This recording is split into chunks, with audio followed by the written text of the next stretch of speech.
Hello అందరికీ welcome back to Vinoda's world.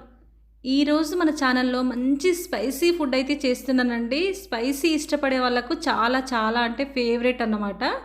So ఇది వచ్చేసి ఎల్లిపాయ కారం పచ్చడి అండి. మనకి ఎప్పుడైనా దగ్గు కానీ జ్వరం కానీ వచ్చిందనుకోండి, ఇది కొంచెం వేడి వేడి అన్నంలో వేసుకొని తిన్నామనుకోండి, చాలా సూపర్ టేస్టీగా ఉంటుంది. పైగా ఇది నెల రోజుల దాకా నిల్వ ఉండాలి అంటే ఏం చేయాలో ఈరోజు వీడియోలో అయితే చూపిస్తానండి. ఈ వెల్లుల్లి కారం పచ్చడి అనేది రైస్లోకి కాకుండా రోటీ రాగి సంకటిలోకి కూడా చాలా అంటే చాలా బాగుంటుంది. నోటికి ఏమీ తినబుద్ధి కాలేదనుకోండి, ఇది ఒక్కసారి చేసి పెట్టుకొని స్టోర్ చేసుకుంటే నెల రోజుల దాకా నిల్వ ఉంటుందని చెప్పాను కదా. ఇలా వేసుకొని తిన్నామనుకోండి, ఎమ్మీగా లాగించేసేయచ్చు. సో ఇది రాగి సంకటి రైస్లోకే కాదండి, దోశ ఇడ్లీలోకి కూడా రెడ్ చట్నీ లాగా చాలా అంటే చాలా బాగుంటుంది. ఇక లేట్ చేయకుండా వీడియోలోకి అయితే వెళ్ళిపోదాము.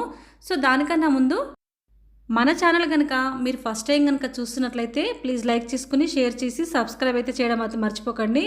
సో హైప్ అయితే మనకు ఈ మధ్య వచ్చిందండి. మీకు మన వీడియోస్ కనుక నచ్చినట్లయితే హైప్ పాయింట్స్ అయితే ఇచ్చేయండి, కొంచెం నాకు హెల్ప్ఫుల్గా ఉంటుందన్నమాట. సో ఇక ప్రాసెస్ స్టార్ట్ చేద్దామా. సో దానికోసం అయితే ముందుగా వెల్లుల్లి అయితే ఒలిచి పక్కన పెట్టేసుకోండి.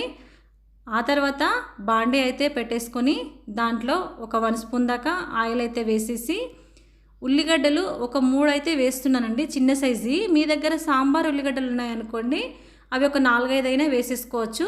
సో ఇవి కొంచెం సిమ్లో పెట్టేసి పైన గోల్డెన్ బ్రౌన్ కలర్ వచ్చేదాకా వేయించుకోవాలి. అవి కొంచెం గోల్డెన్ బ్రౌన్ కలర్ వచ్చిన తర్వాత వెల్లుల్లి 100 గ్రాములు అయితే తీసేసుకున్నానండి.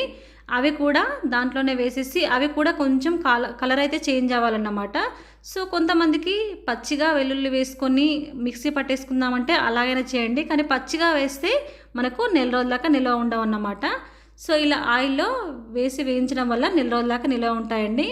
ఇవి నేను ఒక 10 ఎండుమిరపకాయలు అయితే తీసుకొని మధ్యలో చిన్నగా కట్ చేసి దాంట్లో అయితే వేసేస్తాను. ఇప్పుడు దాంట్లోనే అవి కొంచెం వేగిపోయిన తర్వాత ఉసిరికాయ సైజ్ అంతు చింతపండు అయితే వేసుకోండి, ఎక్కువగా వేసుకోకండి, మరీ పుల్లగా ఉంటుంది. ఉసిరికాయ సైజు ఉంటే మనకు సరిపోతుంది. సో ఇవన్నీ వేసిన తర్వాత బాగా వేగిపోయిన తర్వాత వీటినైతే పూర్తిగా చల్లారనివ్వాలండి. ఇప్పుడైతే గ్యాస్ కట్టేసి వీటినైతే చల్లారనిద్దాము. ఈ వేయించుకున్నవన్నీ మనకు పూర్తిగా చల్లారిపోయాయి కదా. వీటిని ఇప్పుడు మిక్సీ జార్లోకి అయితే తీసుకుంటున్నాను.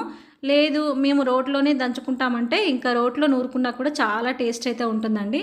సో ఇవన్నీ మిక్సీ జార్లోకి తీసుకున్న తర్వాత నేను రుచికి సరిపడంత కల్లుప్పే వేసానండి. ఇందులో కల్లుప్పు వేస్తేనే చాలా టేస్టీగా ఉంటుందండి, లేదు అంటే నార్మల్ సాల్ట్ అయినా వేసేయండి. దాంట్లోనే 1 స్పూన్ దాకా జీరా వేసేసి కొన్ని వాటర్ అయితే వేసి మిక్సీ అయితే పట్టేసుకున్నాను. మధ్య మధ్యలో కొంచెం కొన్ని వాటర్ అయితే వేస్తూ మిక్సీ పట్టేసుకోండి. మరీ బాగా పొడి పొడిగా ఉండకూడదండి, మనకు పచ్చడి అన్నాం కాబట్టి పచ్చడిలాగే ఉండాలి.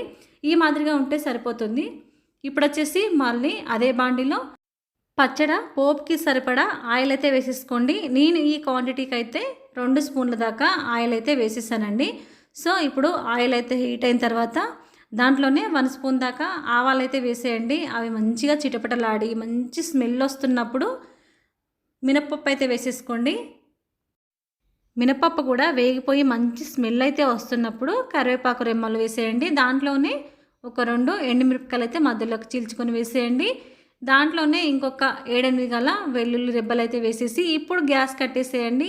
ఇప్పుడు మనం మిక్సీ పట్టుకున్నాం కదండి వెల్లుల్లి పచ్చడి, అది దాంట్లోనే వేసేసి బాగా కలిపి అయితే తీసి పక్కన పెట్టేసుకోండి. సో నేను ఇందులో ఇంకో క్లిప్ అయితే మర్చిపోయానండి, ఇంగువ కూడా వేసేసుకోండి. పోపులో ఎప్పుడు కానీ మనకు ఇంగువ ఫ్లేవర్ అనేది చాలా బాగుంటుందండి పచ్చళ్ళకు ఇంగువ వేస్తే. ఫైనల్గా మనకు వెల్లుల్లి కారం పచ్చడి అయితే రెడీ అయిపోయింది కదా. ఇది పూర్తిగా చల్లారిన తర్వాత ఒక బాక్స్లో స్టోర్ చేసుకున్నాం అనుకోండి, ఫ్రిడ్జ్లో పెడితే నెల రోజుల దాకా నిల్వ ఉంటుంది. బయట పెట్టేసామనుకోండి దాదాపు 15 to 20 డేస్ దాకా అయితే నిల్వ ఉంటుందండి. సో ఇక లేట్ చేయకుండా మీరు కూడా ఇంత మంచి స్పైసీ ఇష్టపడే వాళ్ళ కోసం అయితే ఈ వెల్లుల్లి కారం పచ్చడి అయితే నేను రెడీ చేశాను కదా. మీరు కూడా ట్రై చేయండి, ఎలా వచ్చిందో నాకైతే కామెంట్ అయితే చేయడం మాత్రం మర్చిపోకండి. ఈ వెల్లుల్లి కారం పచ్చడి కాకుండా మన ఛానల్లోనైతే వెల్లుల్లి కారపొడి కరివేపాకు పొడి ఇలాంటివి కూడా నేను వీడియోస్ అయితే పెట్టేశానండి. వాటి లింక్ అయితే డిస్క్రిప్షన్లో ఇస్తాను, మీరైతే వెళ్ళైతే ఒకసారి అయితే చూసేయండి. సో మన వీడియోస్ అన్నీ ఎలా ఉంటున్నాయో మీరైతే కామెంట్ అయితే చేయడం మాత్రం మర్చిపోకండి. ఇలా రెడీ చేసి స్టోర్ చేసుకున్నాం అనుకోండి, మనకి ఎప్పుడైనా చట్నీ చేయడానికి టైం లేదనుకోండి, అప్పుడు మనం దోసలోకి, ఇడ్లీలోకి, చపాతీలోకి ఇలా దేంట్లోకైనా కూడా ఇది పెట్టేసుకొని అయితే అప్పటికప్పుడు ఈజీగా తినేసేయచ్చు అన్నమాట. సో మన వీడియోస్ కనుక నచ్చితే please like, share, subscribe. Thank you for the watching. ఉంటా మరి మరొక వీడియోతో మీ ముందుకు మీ వినోద్ ఓస్వాల్.